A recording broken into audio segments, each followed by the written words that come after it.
সমবেত সুধী বৃন্দ, শুরুতেই বলা ভালো, আমি আপনাদের একটি সত্য ঘটনা বলতে চাই। কারণ সত্য ঘটনা ছাড়া আমি অন্য কিছু বলি না। একথা ঠিক, সত্য বলবার নানা রকম ঝুঁকি আছে, নানা রকম বিপদে জড়িয়ে পড়বার আশঙ্কাও রয়েছে। বিশেষ করে কোনো সমাবেশ, হয়তো এখানে পুলিশ কিংবা গোয়েন্দা বিভাগের কোনো কর্মী কিংবা স্বয়ং পুলিশ কমিশনার উপস্থিত আছেন, ভয়টা সেখানে। আবার সত্যি বলবার একটা সুবিধেও আছে, তা হলো সত্যি ঘটনা মানে নিছক সত্যি ঘটনা কেউ কখনো বিশ্বাস করে না। আর সত্যি কথা বলতে কি, এই সুবিধেটা থাকার জন্যই আমি আপনাদের সামনে এই ঘটনাটা বলবার সাহস পাচ্ছি। মনে করুন, কোন একটি শৈলা আবাসে 5 তারা হোটেলের একটি সুদৃশ্য কক্ষ।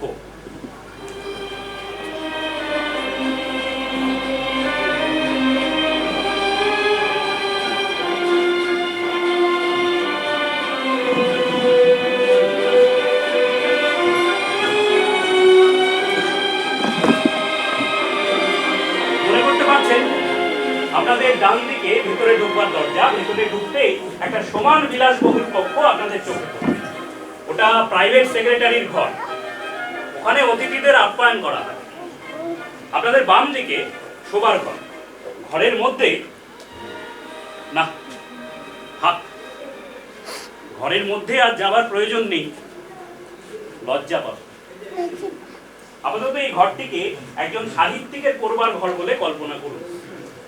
না না, হতাশ হবেন না, সাহিত্যিকদের পড়বার ঘর এরকম একটু অগোছালো হয়েই থাকে। মানে তারা তারা কাগজ, গুচ্ছের কলম, গদের শিশি, আঠা, লাল নীল পেন্সিল, কাঁচি, ছুরি। মাফ করবেন, এই ছুরিটা নেহাত ভুল করেই এখানে রাখা আছে। আরো অনেক কিছু আছে, যেমন ধরুন এই টেবিলটা, এই টেবিলে একটা রিভলভার আছে, থাকবার প্রয়োজন নেই, তবু আছে। এছাড়া এই ঘরে আছে একটা সোফা সেট, একটা টেবিল, এই টেবিলে কিঞ্চিত পানি। মাফ করবেন, এটা ভীষণ প্রয়োজন, মানে বিশেষ করে লিখবার সময়, নইলে ঠিক প্রেরণাটা আসে। এটা 5 তলার একটা ঘর, সামনে প্রশস্ত ব্যালকনি। সেই ব্যালকনি থেকে নিচের দিকে তাকালে দেখবেন অগণিত মানুষ, গাড়ি ঘোড়ার মিছিল, নিরুপদ্রব জীবনযাত্রার একটা প্রবহমান ছবি। এখন গোধূলি। যাই হোক, আমরা আবার ঘরে ফিরে আসি। আপাতত এই নাটকের 2জন প্রধান চরিত্রের সাথে আপনাদের আলাপ করিয়ে দেওয়া যাক। আমাকে দিয়েই শুরু করা যাক।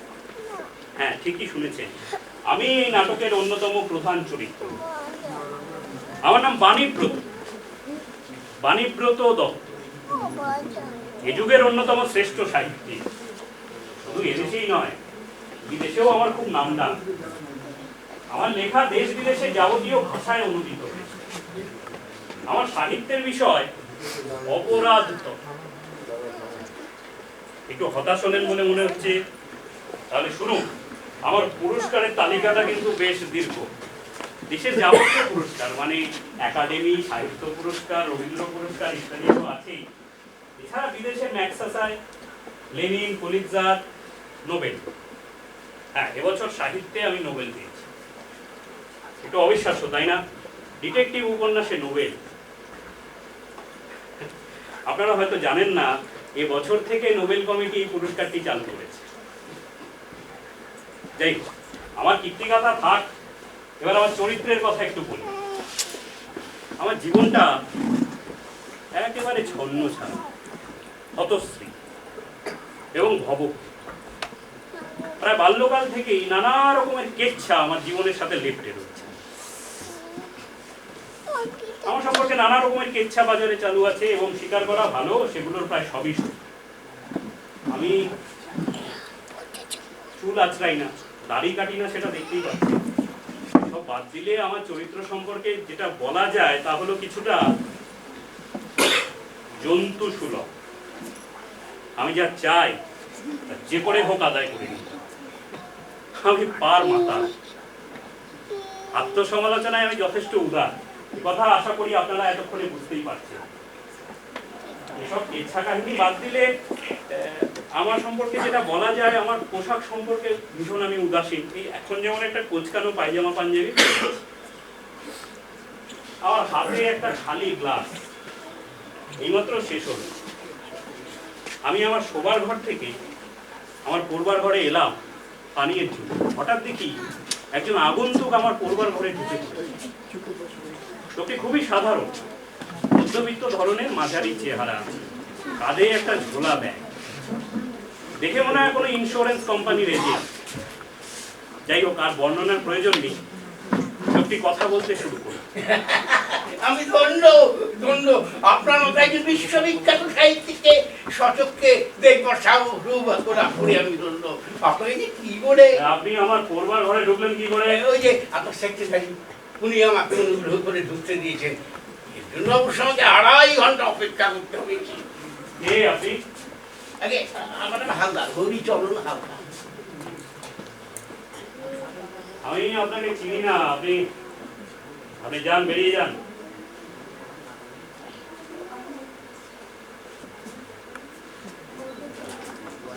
কি নাম বললেন? হালদার। হরিচরণ হালদার। আগে ও, আপনি আমাকে সপ্তাহে 3টে করে SMS করেন? আগে না, 4টে। এই ব্যাপারে আমার কোনো ভুল হয় না। অসহ্য। হ্যাঁ, আমার কাছে মানে ওই SMS এর উত্তর না পাওয়া। আপনি এখানে আসবার পর থেকে আমি দারোয়ানের কাছে আপনার ব্যাপারে খোঁজ নিয়েছি। তারপর আপনার সেক্রেটারিকে ধরি, উনি বড় ভালো ভদ্রলোক, উনি আমাকে আপনার কাছে। চলবে? সিগারেট?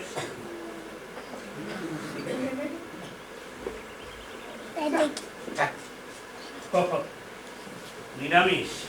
হ্যাঁ, মানে আপনার মতো এই যে বিশ্ববিখ্যাত মানুষের কাছে। হ্যাঁ বলুন, কি বলতে চান বলুন। বলছি মানে আপনাকে আমার খুব দরকার, আপনাকে আমি কিছু বলতে চাই। হ্যাঁ বলুন।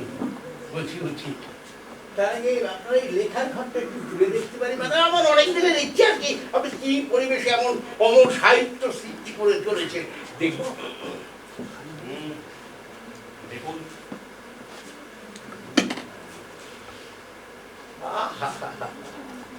এই না হলে লেখার ঘর, কাগজের টুকরো, কলম, ছাইদানি, আরো কত কি।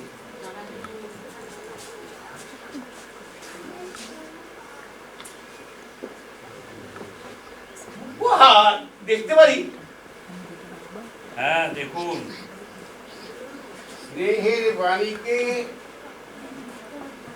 সমরেশ মজুমদার,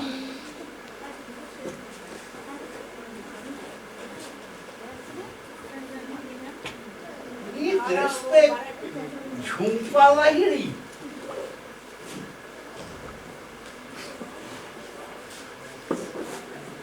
অসংখ্য নমস্কার সহ সুবোধ সরকার।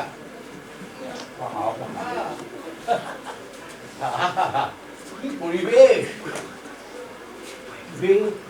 পাহাড়, ডুবন্ত সূর্যের রক্তিম আভা, নীরে ঘেরা পাখিদের শাড়ি। আপনি কি লিখে? আগে না করি, আপনার সব বই আমার মুখস্থ। আপনি কি শিক্ষক? আগে এখন অবশ্য অবসর নিয়েছি। আমরা আপনার 5খানা বই ছেড়েছি। হ্যাঁ জানি।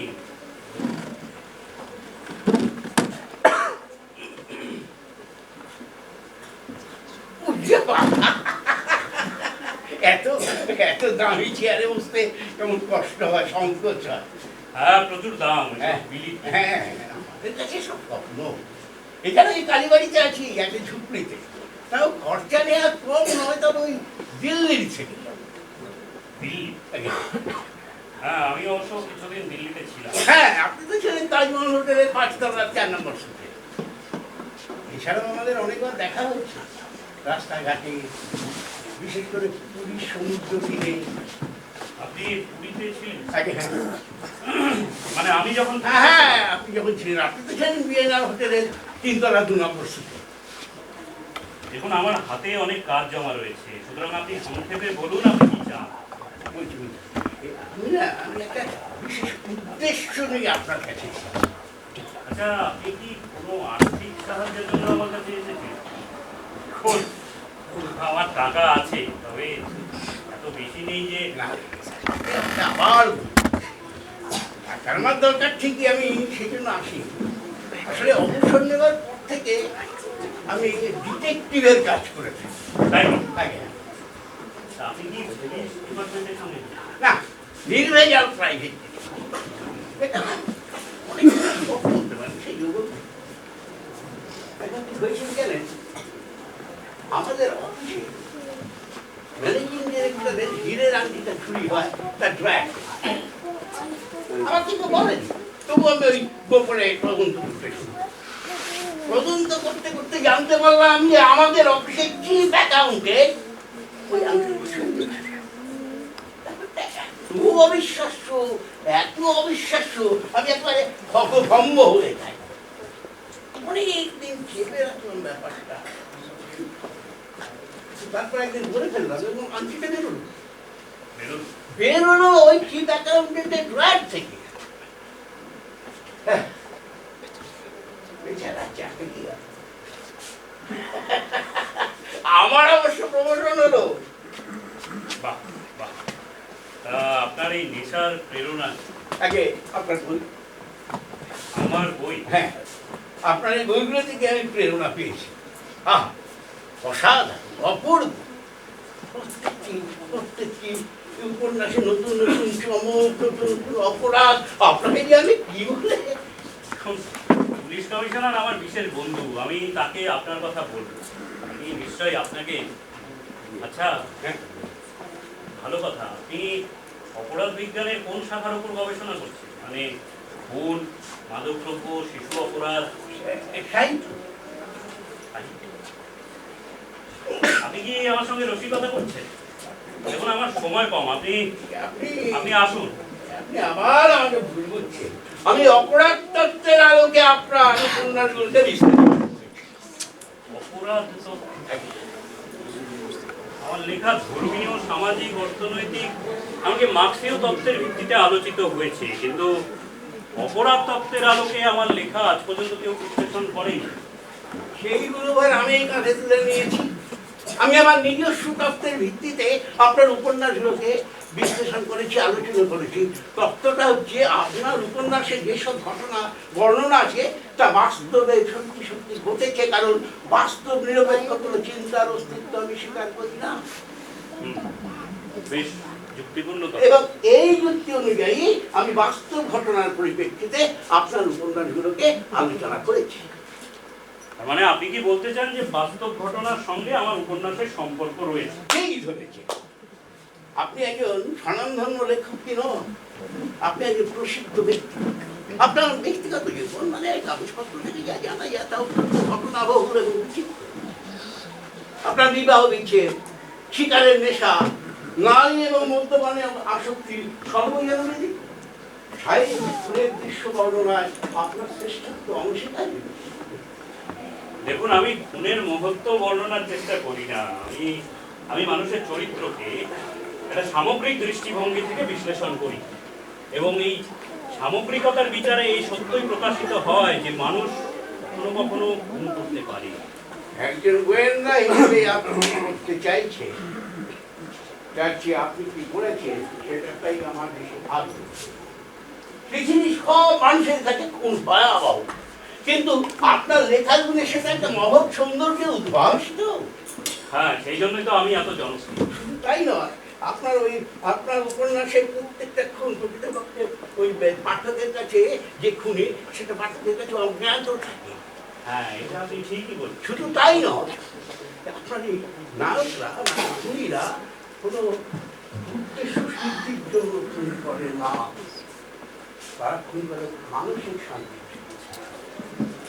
অপরাধ তত্ত্বে এদেরকে বিচার করতে গেলে কিন্তু সহজেই আত্মহত্যা বলে খুনগুলোকে চালিয়ে দেওয়া যায়, কারণ অপরাধ তত্ত্ব অনুযায়ী উদ্দেশ্য ছাড়া কোনো খুন হতে পারে না।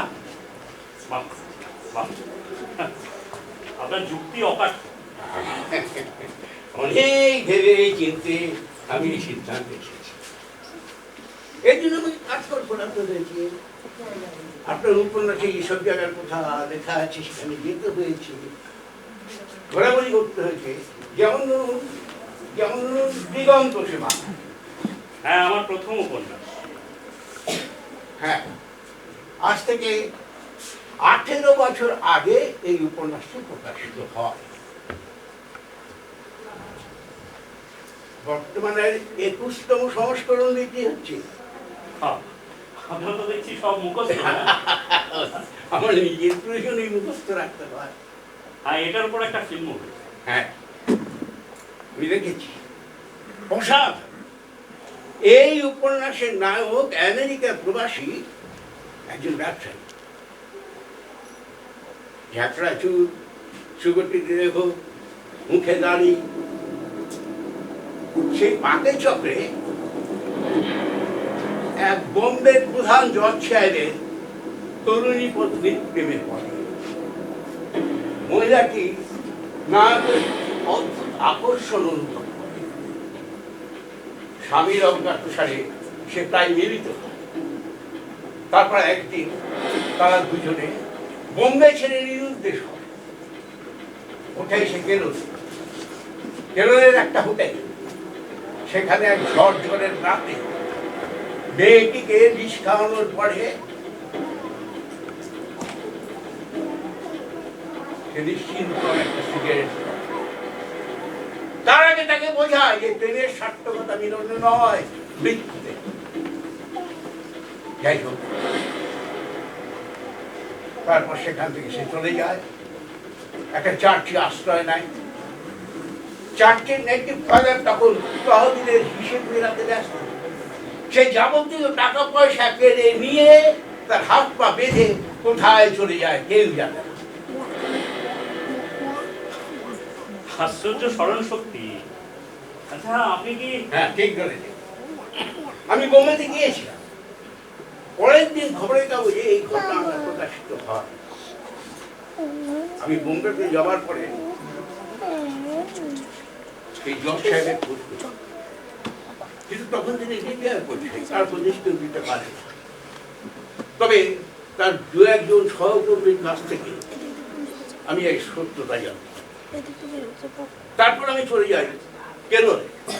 সেই হোটেলটার সন্ধান করি এবং খুঁজতে খুঁজতে জানতে পারি আজ থেকে 20 বছর আগে ওই হোটেলে একটি সুন্দরী তরুণীর লাশ পাওয়া গিয়েছিল। তারপর পুলিশের কাছে যাই। পুলিশের কাগজের পত্রের সঙ্গে হুবহু ব্যাপারটা মিলে যায়। তবে পুলিশ রিপোর্টে কিন্তু ব্যাপারটাকে আত্মহত্যা বলে চালানো হয়। সবচেয়ে দুর্ভাগ্যের ব্যাপার কি জানেন? মৃতের লাশ সৎকার করবার জন্য কেউ আসেনি, পুলিশের আসে সরকারের ব্যবস্থা। আশ্চর্য, একরকম মিল। তারপর আশ্চর্যের ব্যাপার আলোচনা ছিল, আমি কেরলে একটি তামিল পত্রিকায় ওই হাজারকে প্রভাতের ঘটনাটা প্রকাশিত হয়। আমি কাগজটা সংগ্রহ করি। একটি তামিল ছাত্রের সহযোগিতায় তার সঙ্গে দেখা করি। কিন্তু ভদ্রলোক তখন পক্ষাঘাতে পঙ্গু, বাক শক্তি তিনি কিছুই বলতে পারেন না। কিন্তু খবরের কাগজের কাটিংটা তাকে দেখাতেই তিনি চোখ চোখে এবং ধীরে ধীরে নিস্তেজ হয়ে পড়ে। আমি একটাকে বিরক্ত করি না, চলে আসি। আমি ক্রমশই অবাক হয়ে যাচ্ছি। আচ্ছা, সেই তুমি কোনো পাত্তা পাননি? না, বহু চেষ্টা করেছি। যাই হোক, এরপরে আপনার দ্বিতীয় উপন্যাস সম্বন্ধে খোঁজ খবর করি, মরিচি। হ্যাঁ, আমার অন্যতম সেরা উপন্যাস। অবশ্য সমালোচকেরা তাই বলে। 2008 সালে জ্ঞানপীঠ পুরস্কার পায়। ঠিক, কাহিনীটি অসাধারণ, এই ব্যাপারে কোনো সন্দেহ নেই। আপনার এই কাহিনীর নাম একদা এক ব্যর্থ লেখক পরবর্তী জীবনে সুপ্রতিষ্ঠিত। সে চিত্র পরিচালকের ষোড়শী কন্যার প্রেমে এবং তাকে নিয়ে পালিয়ে যায় পুরীর একটা হোটেল।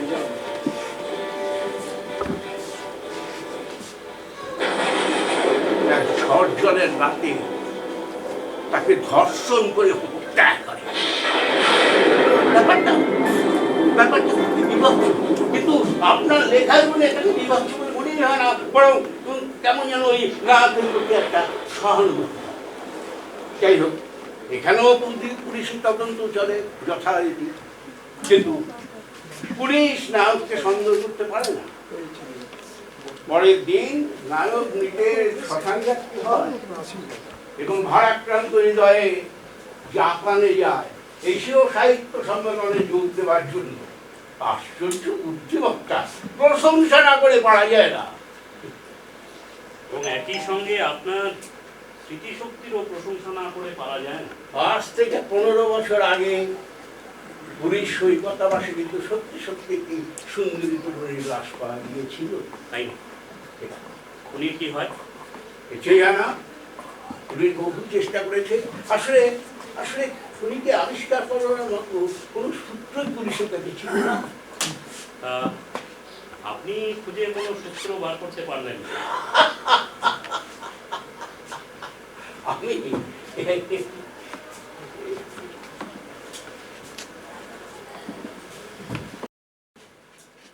এই ডায়েরিটা যদি দেখেন, এটা একটা তালিকা আছে।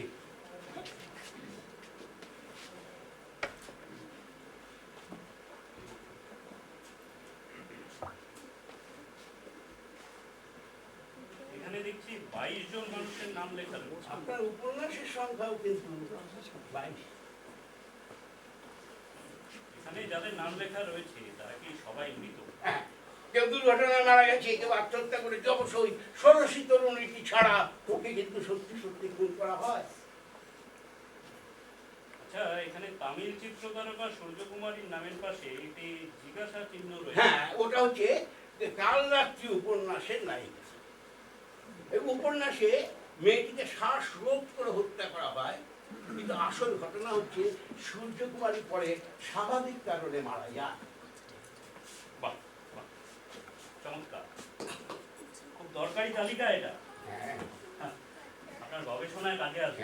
হ্যাঁ, আমার 10 বছর পরিশ্রমের ফল। 10 বছর ধরে আপনি এই কাজ করছেন? হ্যাঁ, আপনার ধৈর্য আছে মশাই, আশ্চর্য। আরো ব্যাপার আছে। যেখানে যেখানে এই খুনগুলো ঘটেছে সব জায়গায় কিন্তু আপনি উপস্থিত ছিলেন।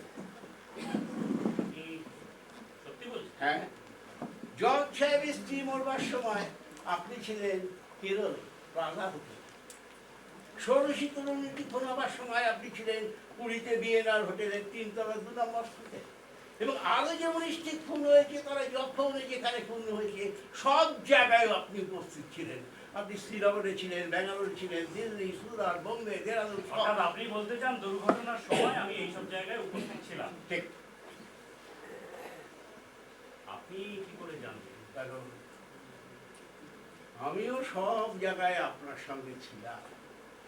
সব জায়গায়? সব জায়গায়। আশ্চর্য, এতে এত খরচ। কিন্তু বললেন আপনার পেছনে ঘুরতে ঘুরতে আমার না বিশ্বাস উঠে গেছে। কখনো রেল স্টেশনে, কখনো ধর্মশালায়, কখনো না খেয়ে, কখনো আগ পেটে খেয়ে, কখনো শুধু জল খেয়ে আমাকে কাটাতে হয়েছে। কি আপনার নিষ্ঠা, ঐকান্তিকতা দেখে আমি ক্রমশ অবাক হয়ে যাচ্ছি। মানে পেশার জন্য এই পরিশ্রম, এই আত্মত্যাগ, এই সত্যি ভাবা যায় না। আপনার সঙ্গে যদি আমার আগে দেখা হতো। আমার সিদ্ধান্তের শেষটুকু কিন্তু এখন আমি বলি। হ্যাঁ, বলুন বলুন। আপনার উপন্যাসগুলোর ঘটনা পরম্পরা বিশ্লেষণ করার পরে আমি দুটো সিদ্ধান্ত এসেছি। আপনার উপন্যাসে চরিত্রগুলো বাস্তব জীবনের প্রতিচ্ছবি, অথবা আপনার উপন্যাসে বর্ণিত ঘটনাগুলো বাস্তবে সত্যি সত্যি ঘটেছে। আপনার যুক্তি পুরো থাকে। আমার দ্বিতীয় সিদ্ধান্ত যদি ঠিক হয়, অর্থাৎ আপনার উপন্যাসের ঘটনাগুলো যদি বাস্তব জীবনের প্রতিচ্ছবি হয়, তাহলে ঘটনাগুলো বাস্তবে সত্যি সত্যি ঘটেছে। তাহলে কিন্তু আপনার প্রতিভা সম্পর্কে সন্দেহের অবকাশ থাকে, এবং তাহলে যে সম্মান এবং খ্যাতি আপনি পাচ্ছেন, আপনি সেটা পাওয়ার যোগ্য কিনা সেটাও অস্বীকার করা যায় না। মানলাম। এটা যদি মেনে নেন তাহলে আরো একটা মারাত্মক প্রশ্নের মুখোমুখি দাঁড় করায়, অর্থাৎ আপনার উপন্যাসগুলো যদি বাস্তব ঘটনার বিবৃতি হয় তাহলে খুনগুলো বাস্তবে ঘটেছে, এবং তাহলে আরো একটা মারাত্মক প্রশ্নের মুখোমুখি দাঁড় করায় যে কারা এইসব খুনি। আপনি আবিষ্কার করেছেন। আমি বলতে চাই আপনি খুনিরা কোনো ভিন্ন ব্যক্তি নন, খুনি একজন। আপনার খুনিদের কখনো বৈশিষ্ট্য আছে, সুগঠিত চেহারা, ঝাঁকড়া চুল, মুখে দাড়ি, নারী এবং মদ্যপানে আসক্ত, এবং সেটা এটাই প্রমাণ করে তা হলো বলুন। আপনি সেই খুনি।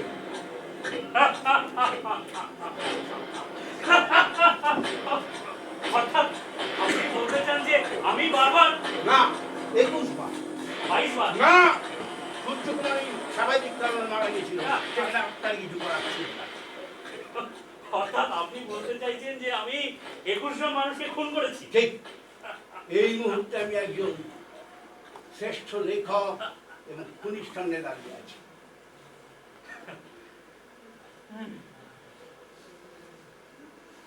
বেশ, বুঝলাম। আপনি কি চান? কিছুই চাই না, আমার এতদিনের পরিশ্রমের ফল আপনার সামনে বলতে পারলাম, এটি আমার কি আনন্দ হচ্ছে।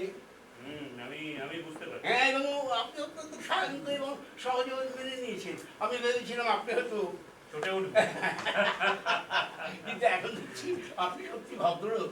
খুনি হলেও হ্যাঁ,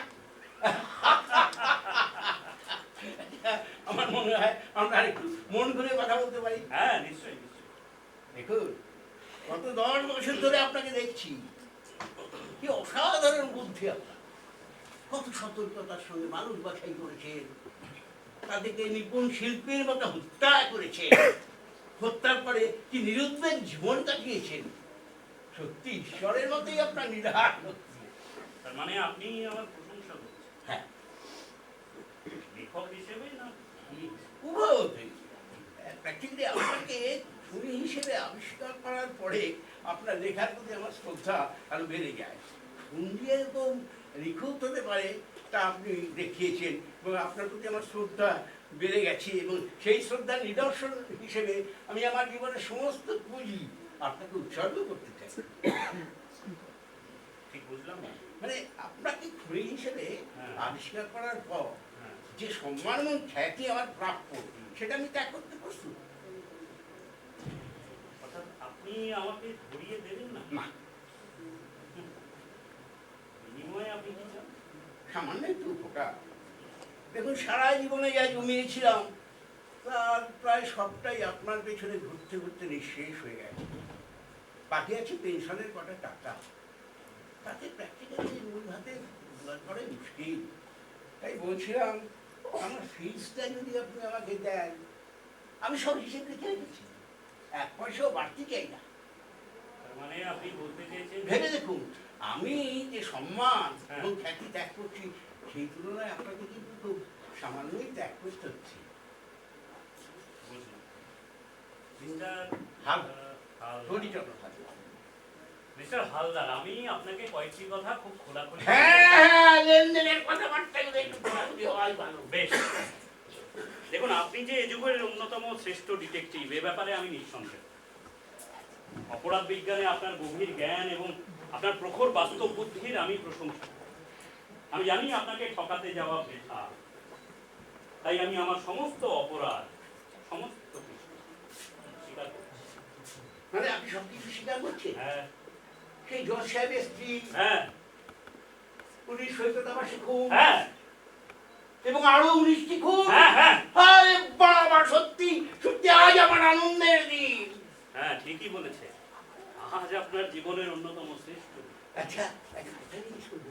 হ্যাঁ বলুন। মানে এখানে আসবার পর থেকে আমি দারোয়ানের কাছে জানতে পেরেছি একজন মহিলা আপনার ঘরে যাতায়াত করে। হ্যাঁ, তা উনি কি আপনার পরবর্তী শিকার? না, আমার পরবর্তী শিকার অন্য একজন। কে সে? বলুন না। যদি বলি আপনি। মানে আমাকে খুন করবেন? হ্যাঁ কোনো উদ্দেশ্য ছাড়াই? হ্যাঁ, আমি তো তাই করে থাকি, আপনি তো খুব ভালো মতোই জানেন। না, আপনি নিশ্চয়ই ঠাট্টা করছেন। না, আমি সত্যি কথাই বলছি। ও, তাহলে অবশ্য কিছু বলার নেই। তারপরে এরকম চিন্তা যে আমার মাথায় আসেনি তা না, সেই জন্য আমি যথেষ্ট সতর্কতা অবলম্বন করেছি। যেমন? যেমন যেমন আপনার ওপরের তলায় আছে একজন বিশ্ববিখ্যাত ফুটবল খেলোয়াড়। আপনার ডান দিকের স্যুটে আছে একজন আর্মি অফিসার, বাঁ দিকের স্যুটে আছে একজন সাংবাদিক। ফলে আমাকে খুন করতে হলে তারা যদি জানে, তারা সাহায্যের জন্য ছুটে আসবে এবং পরদিন সমস্ত খবরের কাগজে ফড়াও করে বেরোবে আপনার কিস্তির কথা। আমাকে খুন করতে হলে নিঃশব্দে করতে হবে এবং বিষক্রিয় হবে শ্রেষ্ঠ উপায়। সেই জন্যই আপনি তখন মদ্যপান করেন। আমি প্রচুরটাই আমি মিথ্যে বলেছিলাম। আর সিগারেট, সেটাও কি ভয়ে? হ্যাঁ হ্যাঁ, কারণ আপনি শেষ বেলার গান উপন্যাসে আপনি ব্যাংক ম্যানেজারকে সিগারেটের মধ্যে বিষ পুড়ে হত্যা করেছিলেন। তাই ওই রিস্ক আমি নিতে চাই। বুঝলাম। দেখুন মিস্টার হালদার, মিস্টার হালদার, আপনি মানসিক রোগগ্রস্ত। নইলে আপনি জানতেন যে আমাকে নিয়ে আপনার এই গবেষণা অর্থহীন। যে সত্য প্রতিষ্ঠা করবার জন্য আপনি এত পরিশ্রম করছেন, আমি সকল মানুষই তা জানে। অসম্ভব। আমি থানার প্রত্যেকটি জায়গায় গিয়ে খোঁজ খবর নিয়েছি, কোথাও কোনো প্রমাণ পাইনি। আসল সত্য পুলিশের কাছে থাকে না মিস্টার হালদার। আসল সত্য থাকে খবরের কাগজে, কেচ্ছার কথা। সেখানে খুঁজুন, আপনি আমার নাম পাবেন। বছরে অন্তত দুবার খুন, নারী ধর্ষণ, বেলেল্লাপনা, এসব যাবতীয় কেচ্ছার নায়ক আমি। তারা জানে আমি বাস্তব জীবনে যা করি তাই লিখি, তাই না তারা আমার বইগুলো বগুড়াসে গেলে। আপনি যে কথা বলছেন তা যদি সত্যি হয়, তাহলে কবেই আপনি ধরা পড়ে যেতেন। কেন? কারণ আপনি একজন খুনি, একাধিক খুনের অভিযোগ আছে আপনার বিরুদ্ধে। তাতে কি হয়েছে? আমরা লেখকেরা সাধারণ মানুষের মাপকাঠিতে সর্বদাই উঠি মানুষ। প্রচলিত মূল্যবোধের মাপকাঠিতে আমাদের মাপতে গেলে মস্ত বড় ভুল করবে। আপনারা একই সঙ্গে আমাদের ঘৃণা করেন, আবার পুজোও করেন। আপনারা বলেন না এই লোকটি মাতাল, কিন্তু কি অদ্ভুত লেখার ক্ষমতা। বলেন না আপনারা এই লোকটি লম্পট, চরিত্রহীন, কিন্তু কি অদ্ভুত সৃজন ক্ষমতা। করেন না আপনারা মন্তব্য? আমাদের সম্পর্কে এরকম ঝুড়ি ঝুড়ি মন্তব্য আপনারা সর্বদা করেন। আমরাও আপনাদের পুজো পাওয়ার আশায় এসব কদাচার করি। আপনাদের ছোড়া ওসব কাদা আমরা গায়ে মাখি না, তাতে আমাদের জনপ্রিয়তা নষ্ট হয়। আপনাদের প্রশ্রয়েই আমরা ধীরে ধীরে হয়ে উঠি খুনি, মাতাল, লম্পট, সমাজের উঁচু তলার বাসিন্দা। আপনারা ভয়ে, শ্রদ্ধায়, ঘৃণায় আমাদের দিকে চেয়ে থাকে। আমরা মজা পাই, শিল্পচর্চার অজুহাতে অঙ্কিল আবর্তে ডুবে যায়। আমাদের এই স্বাধীনতা আপনারাই আমাদের দিয়েছেন, আপনাদের সমাজ দিয়েছে। আরো আশ্চর্যের বিষয় কি জানেন? আপনাদের সমাজের বিভিন্ন স্তরের মানুষেরা তারা আমাদের এই পাপাচারের সঙ্গী হতে চায়, নিজেদের উৎসর্গ করতে চায়। এই যে আপনি আমার মোবাইলে আমার স্থাবকদের এই মেসেজগুলো দেখুন। দেখুন, এখানে রয়েছে কলেজের ছাত্রী, গৃহবধূ, আইনজীবী, বিধবা দেশকর্মী, রাজনীতিবিদ। এরা সকলেই আমার আগাম উপন্যাসের চরিত্র। তার মানে আপনার সিদ্ধান্ত অনুযায়ী এরা সকলেই আমার হাতে খুন হতে চায়। আমি তোমার জন্য পাগল হয়ে যাব। কলেজের ছাত্রী, আপনার আশায় দিন গুনছি, কবে আপনার সঙ্গে দেখা করবো। এতক্ষণ আপনি যেটা দেখছিলেন সেটা স্বপ্ন, এখন যেটা দেখছেন সেটা সম্পূর্ণ বাস্তব। কিন্তু এ তো অবিশ্বাস। এটাই সত্য। সাহিত্যের কাছে মানুষ কি চায়? রস নিষ্পত্তি, রচনা শৈলী, জীবনবোধ, সামাজিক দায়িত্ব। ওসব সমালোচকদের কাজ। সাধারণ মানুষ এসব চায় না। পরপর তার জীবনের প্রতিচ্ছবিতে তারা খুশি নয়। তাদের চাই উত্তেজনা। হ্যাঁ হ্যাঁ, উত্তেজনা। অস্থিরতাই এ শতকের যুগধর্ম মিস্টার হালদার। সাহিত্যের কাছেও তাদের দাবি সেই উত্তেজনা। আজকের যুবকেরা অজন রবীন্দ্রনাথ, কিন্তু আমি নিশ্চিত করে বলতে পারি আমার প্রতিটি উপন্যাস তাদের মুখস্থ। তাই আমি এবং আমার মতো আরো যারা রয়েছে তারা যুগধর্ম পালন করছেন মিস্টার হালদার। তাহলে তাহলে আপনি বলতে চান উত্তেজনাই সাহিত্য বিচারের মাপকাঠি? সাহিত্য বিচার, সাহিত্য জীবনের শুরুতে আমার একটা আদর্শ ছিল, কিছু মৌলিক চিন্তাও ছিল। আমার বন্ধু বান্ধবেরা আমার লেখা দেখে আমাকে পিঠ চাপড়ে উৎসাহ দিয়েছিল, কিন্তু কোনো প্রকাশকই আমার সেই সব লেখা ছাপতে রাজি হয়নি, জানেন। ওগুলো আজও আমার ওই ট্রাঙ্কে পড়ে আছে। হতাশ হয়ে ব্যবসা শুরু করলাম, সেটাও ডুবলো। আমার কেমন যে নেশা চেপে গেল জানেন, আমি লেখক হব। আমি নাম ভাড়ালাম, শুরু করলাম লেখা, নতুন নাম, বিষয়বস্তু উত্তেজনা, আমার বাস্তব জীবনের প্রতিচ্ছবি। প্রথমে ভেবেছিলাম ধরা পড়ে যাব, জেল হবে, কিন্তু না, আমার বইয়ের বিক্রি ক্রমশ বাড়তে লাগলো। আমি আরো জনপ্রিয় হয়ে উঠতে লাগলাম।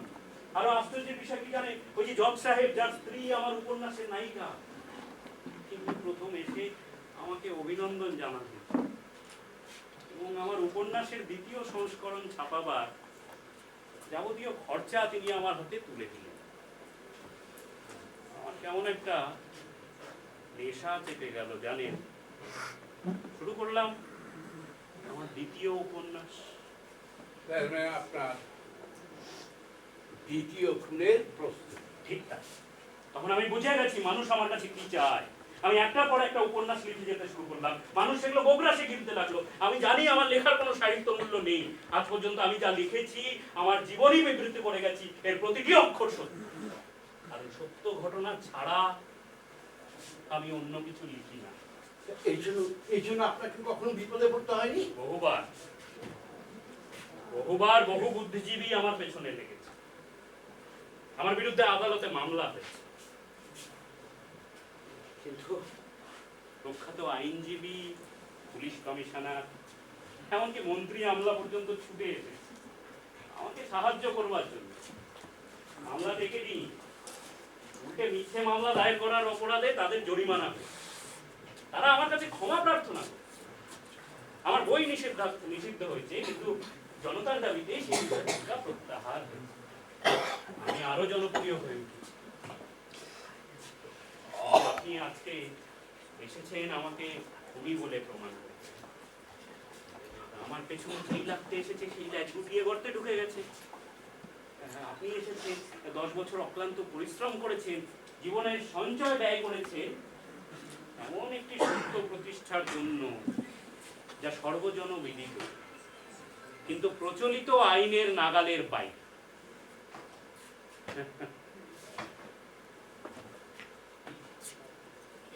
আপনি মূর্খের স্বর্গে বাস করছেন মিস্টার হালদার। আপনার নির্বোধ সিদ্ধান্ত আপনি কিছুতেই প্রমাণ করতে পারবেন না। যাই হোক, আপনি আমার অনেকটা সময় নষ্ট করেছেন। নিন, আবার শুরু করা যাক। হ্যাঁ, নিন, চিৎকার করুন, সাহায্যের জন্য চিৎকার করুন। মানে একটা নতুন গল্প আমার মাথায়। নতুন গল্প মানে? আপনি আমার নতুন গল্প। দেরি করবেন না, তাড়াতাড়ি করুন, চিন্তার খেই হারিয়ে ফেলবো, তাড়াতাড়ি করুন। আপনি রিভলভার বের করছেন কেন? আপনি এখনো বুঝতে পারছেন না? ঠিক আছে আমি চলে যাচ্ছি। আমি তো এটা আপনাকে যেতে দেওয়ার জন্য বের করছি না, আমি এটা বের করছি আপনাকে খুন করবার জন্য। আমি ঈশ্বরের দোহাই দিয়ে বলছি, আমি এই গবেষণার কথা কাউকে বলবো না। এটা কোনো ব্যাপারই নয়, আপনি বললেও আমার কিছু এসে যায় না, তো মিটে গেল। কারণ আমার বিরুদ্ধে কোনো প্রমাণ নেই।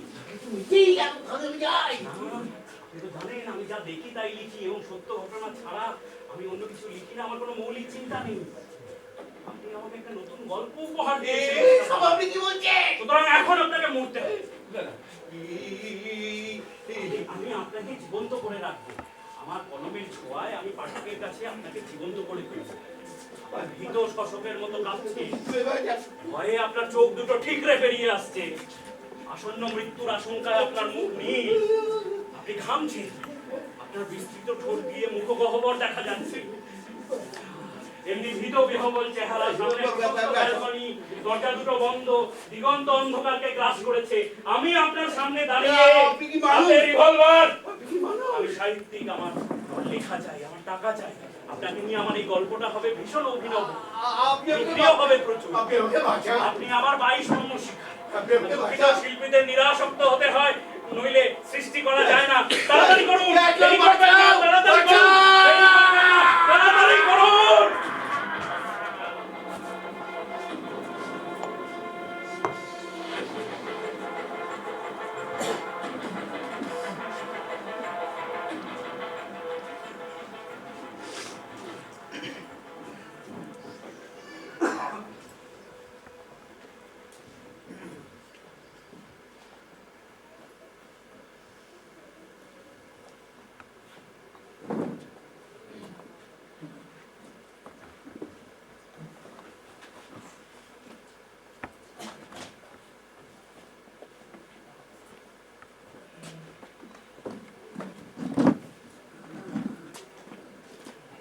মিস্টার চ্যাটার্জি, মিস্টার চ্যাটার্জি, আমাকে ডেকেছেন স্যার?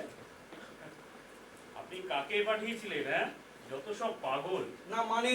আরে লোকটি বদ্ধ উন্মাদ, বলে কিনা গবেষণা করছে, হঠাৎই এই ঘরময় ছোটাছুটি শুরু করলো, তারপর কথা নেই বার্তা নেই, ব্যালকনি দিয়ে লাফিয়ে পড়লো। আমারও মনে হয়েছিল স্যার লোকটি পাগল, ওর কথাগুলো সব এলোমেলো। মিস্টার দত্ত, মিস্টার দত্ত, আরে আসুন আসুন। মিস্টার দত্ত, সর্বনাশ হয়ে গেছে। হ্যাঁ? একটা লোক নিশ্চয়ই পাগল আপনার এই ব্যালকনি থেকে নিচে লাফিয়ে পড়েছে। আরে লোকটি বদ্ধ উন্মাদ, হঠাৎই যে কি হলো ওর মাথায়, আমাকে কোনো সুযোগই দিল না, জানেন? আচ্ছা, লোকটি বেঁচে আছে তো? আরে না না, একেবারে দুমড়ে গেছে। এই 5 তলার উপর থেকে বিভৎস। হ্যাঁ, তবে দারোয়ান লোকটিকে চেনে। লোকটি নাকি প্রায় হোটেলের পাশ দিয়ে ঘুরঘুর করতো। বদ্ধ উন্মাদ না, ওই দারোয়ান বললো। এত ভয়ানক লোককে আপনারা কেন যে? না না স্যার, এর পরের থেকে আর এরকম হবে না। না, আমি ভাবছি যে লোকটি হোটেলের ভিতরে ঢুকলো কি করে, দারোয়ানকে ধমকে দিতে হবে। আচ্ছা চলুন মিস্টার দত্ত, আপনাকে অযথা সব কথা বলে বিরক্ত করলাম, মনে কিছু করবেন না। এখন পুলিশের ঝামেলা, লাশ সরানো। দেখবেন পুলিশ যেন স্যারকে কোনো রকম ভাবে ডিস্টার্ব না করে। না না স্যার, সে পুলিশকে যা বলবার আমি বলে দেবো, ওনাকে আর কেউ বিরক্ত করতে আসবে না। চলি স্যার, চলি।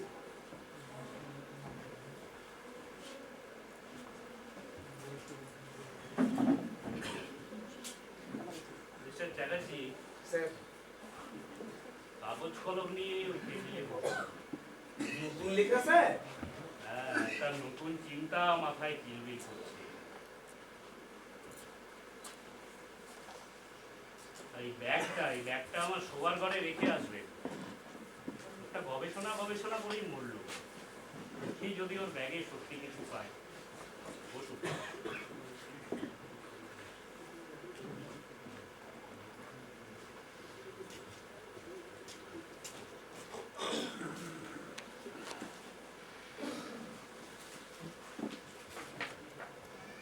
আমি রেডি স্যার। ঠিক আছে, লিখুন। সমবেত সুধীবৃন্দ, শুরুতেই বলা ভালো, আমি আপনাদের একটি সত্য ঘটনা বলতে চাই, কারণ সত্য ঘটনা ছাড়া আমি অন্য কিছু বলি না। একথা ঠিক, সত্য বলবার নানা রকম ঝুঁকি আছে, নানা রকম বিপদে জড়িয়ে পড়বার আশঙ্কাও রয়েছে।